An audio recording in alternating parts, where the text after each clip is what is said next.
చెప్పి అమరావతి గురించి ఎక్కువ మాట్లాడుకోవడం ద్వారా తిట్టుకోవడం, తిట్టించుకోవడం తప్పించి ఉపయోగం ఏమి ఉండదనేది. ఎందుకంటే భూమి పుట్టగానే పెద్దదైపోదు. రెండవది ఏంటంటే అవన్నీ ఒక భ్రమలతో కూడిన ఒక జీవితం బ్రతికేస్తున్నారు అక్కడ. నడవనీయండి. 15 ఏళ్ళు ఆయనకి రాష్ట్ర ప్రజలందరూ అవకాశం ఇచ్చేసి ఆ నగరాన్ని చూద్దామని రాష్ట్ర ప్రజలు కోరుకుంటే అప్పుడు చూద్దాం.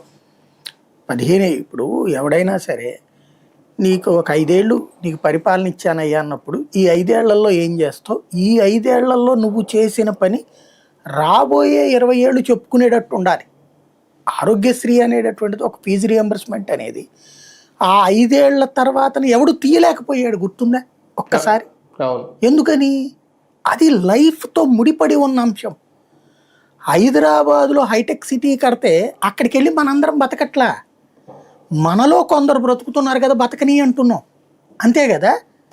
హైదరాబాదులో హైటెక్ సిటీ కట్టక ముందే వెళ్ళి ఉద్యోగాలు చేశాం కదా మనం.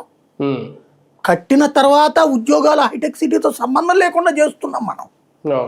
అమెరికాకి వెళ్ళినోడు హైటెక్ సిటీలో ఉద్యోగం చేసి వెళ్ళలా.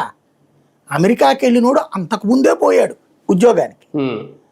వాళ్ళు ఏం ఫీల్ అవుతారు? మన ఏరియాలో కూడా మంచిది పెట్టారా బాబు అని ఫీల్ అవుతారు. అలాగే బెంగళూరులో ఉద్యోగం చేస్తున్నాడు, చెన్నైలో ఉద్యోగం చేస్తున్నాడు, హైదరాబాద్లో హైటెక్ సిటీ ఇవ్వాలని